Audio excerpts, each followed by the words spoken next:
this Tuesday, November 26th. I'm Michael O'Connell. My partner is Tom Knudsen. We'll be interviewing Burt Benson, who was a sergeant in the United States Army during World War II. Here we go. Mr. Benson, we'd like to thank you for coming in today. And we'd like to start with your early life. Where were you born?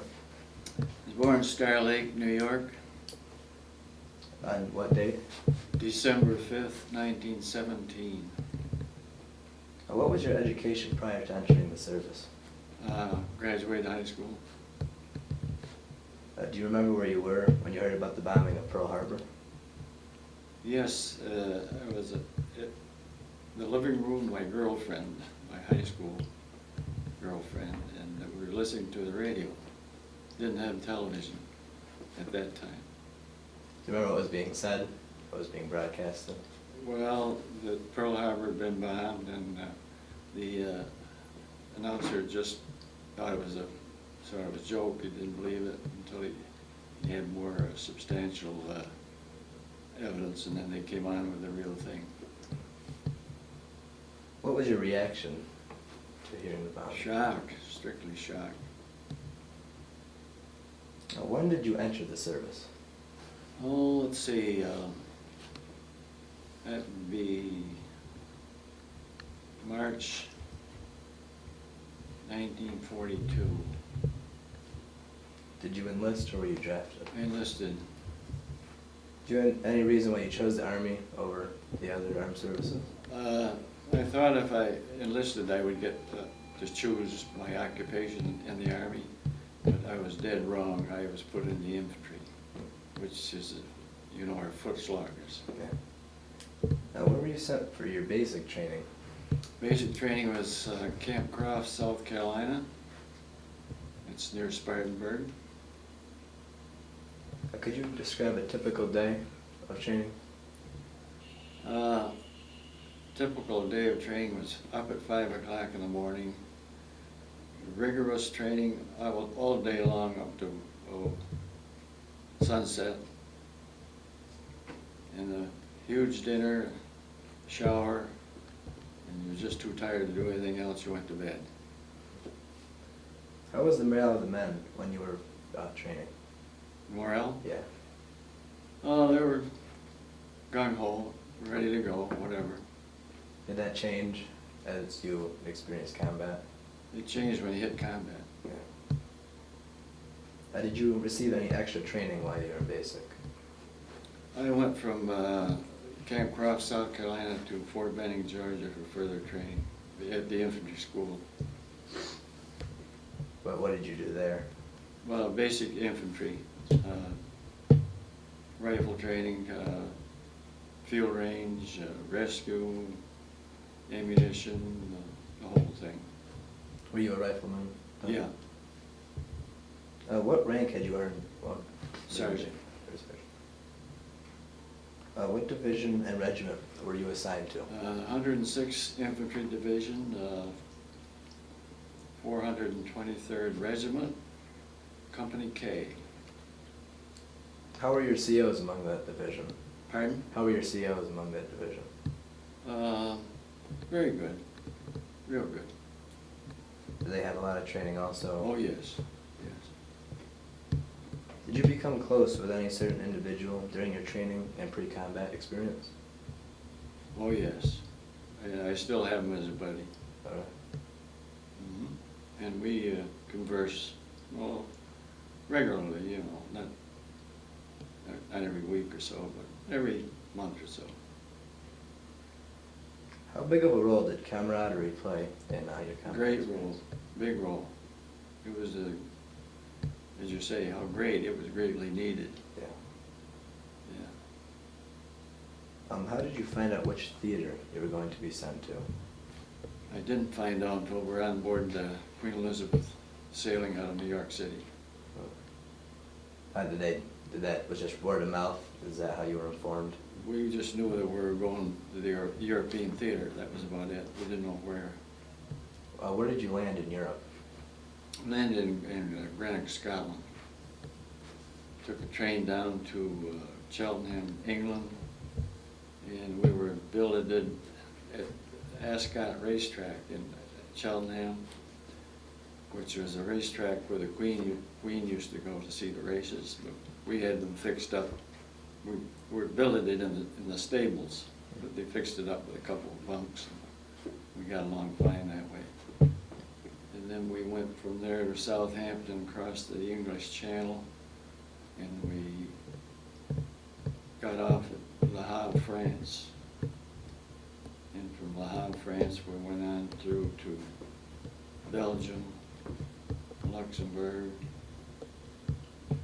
on into Germany, and consequently the Battle of Bulge. Did you have any preference of where you were going to be sent? Did you No. hear anything different about the European theater? No,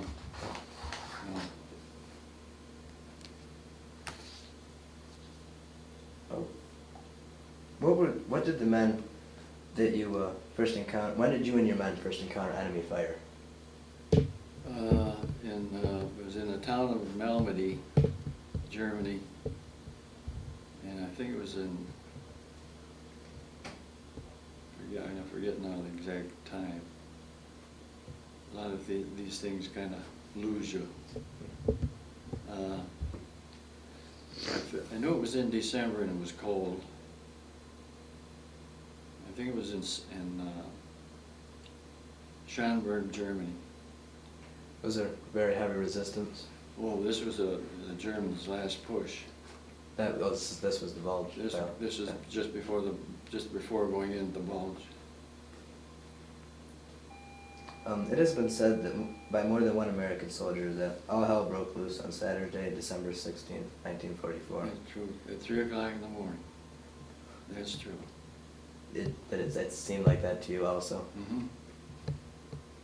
Oh, go ahead.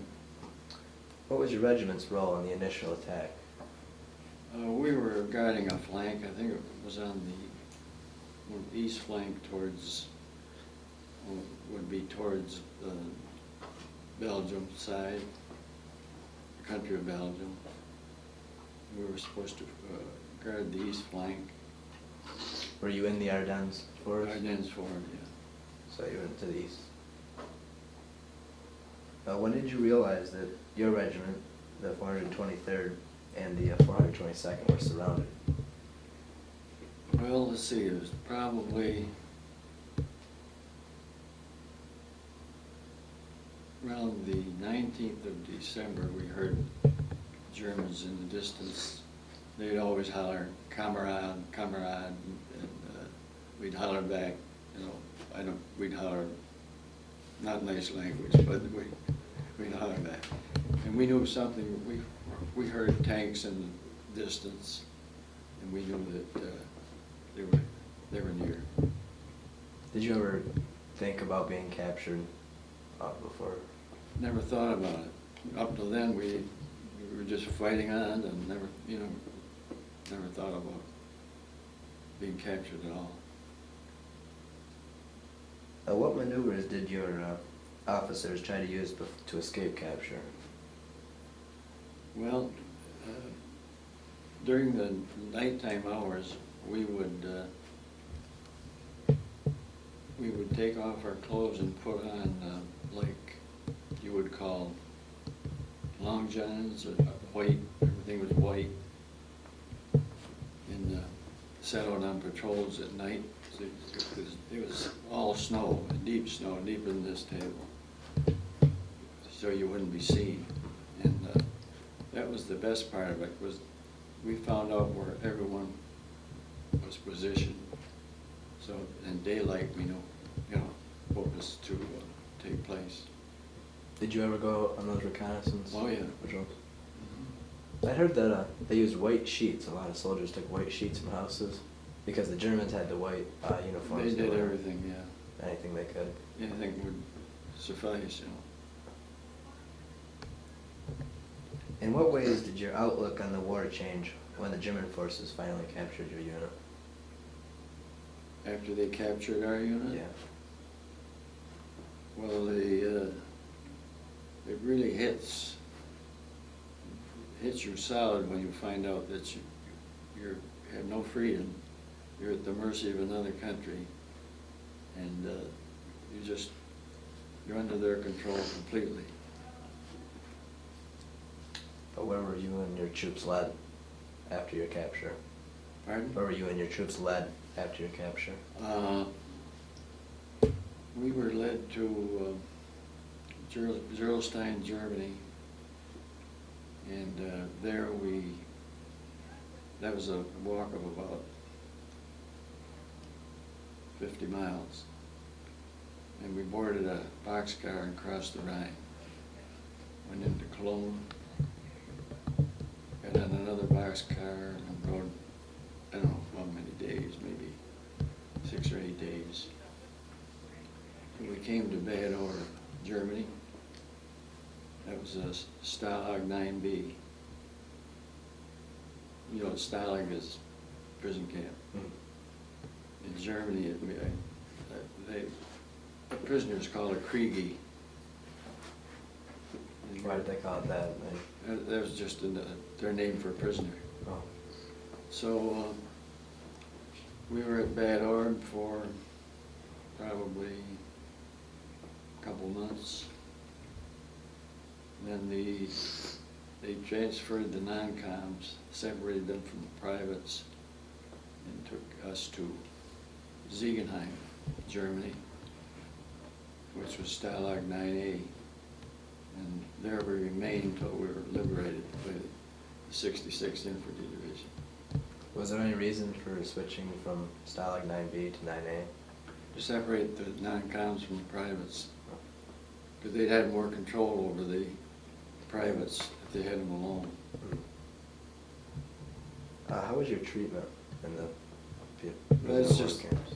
That's not hard to describe. It was just starvation and hard labor. That's about it. They used to, in the morning they had the thing they called RAT's tea, and they served it to you hot. But we never drank it. We used it to wash our face and hands with, because that's the only thing we had that, that was warm. And you went out on the work detail just a little after sunrise, work all day on the railroad. What were they building the railroad for? Because the RAF, who bombed at night, would bomb the rail junctions. And we would go out during the day and repair them. They had these heavy tongs that you remember the old ice tongs? We'd clamp onto the rail junction, you'd have to carry them over to certain places and reset them like that. But after you got home, you walked already about 5 kilometers to work. And then by the time you got home, it was nearly dark. And you were fed a piece of black bread, about so, not that thick, with a piece of, what do they call it, margarine. And that's all you had till the next day. Next night. Did you make many friends in there? Did you stay close with that one individual you were speaking about earlier? Oh, I made many friends. But my buddy that was with me in South Carolina, he was also captured the same time I was. So we went through the whole thing together. Were you both sent to the same camp? Yeah. He was a staff sergeant.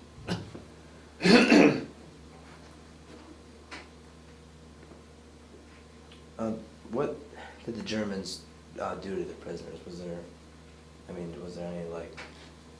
ill treatment? Oh, yeah. Yeah. They interrogated you often, and they always interrogated you outdoors. And if you didn't speak up right away, you kind of lingered on your answer, they would take your rifle butt and stop you on your feet, on your toes, to get your attention. Was that mainly the officers, or was that infantrymen as well? Officers. Did you hear any news on the ongoing war when you were in Stalag 9? None. There's a lot of propaganda they gave us that the Germans were into London already, and they were taking over London. Did you believe any of that? You know what to believe. Yeah.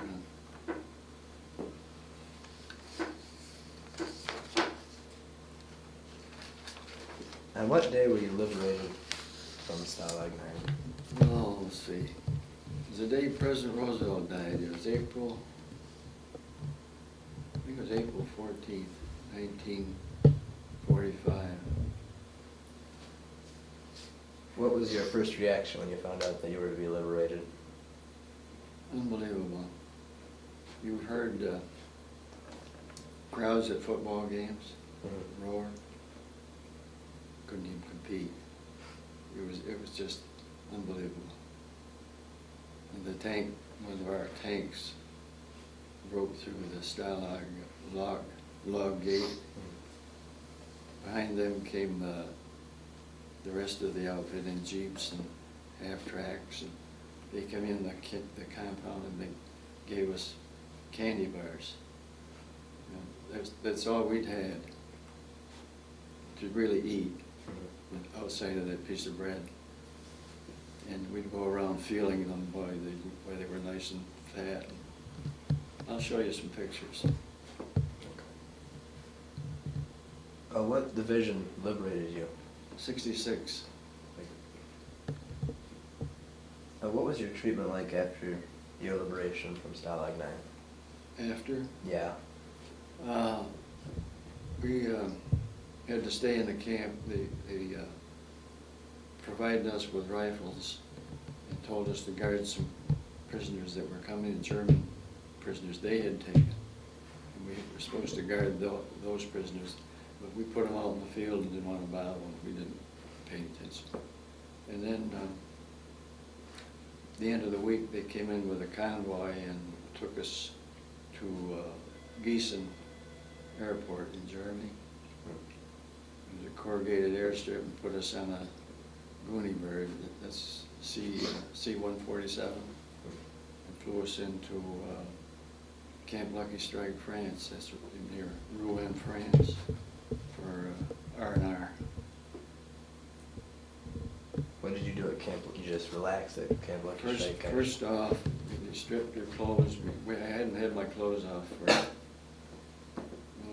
almost 4 months. Stripped their clothes off, and they had a pile of clothes 3 times as big as this room. Fellas that had been coming in, and they touched them off with gasoline and burnt them. It was all full of lice. They were just full of lice all the time you were in camp. Did the Germans provide you with uniforms, or were the uniforms that you had? Nothing. What was your treatment like when you returned to the States? Did you remain in Camp Lucky Strike? Great. Yeah, we came back on General Richardson, a troop ship, and we came into,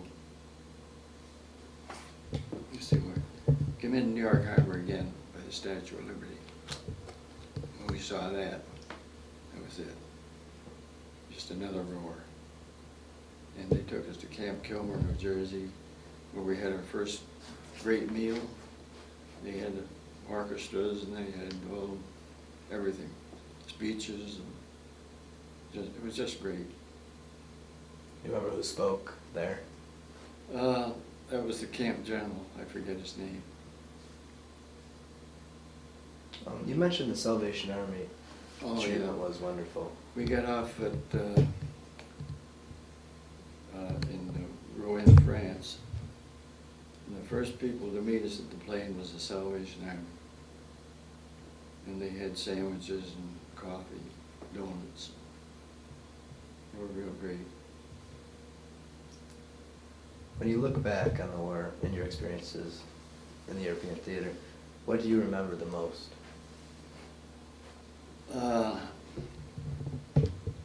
I remember the most the feeling of lack of freedom. There's nothing like freedom.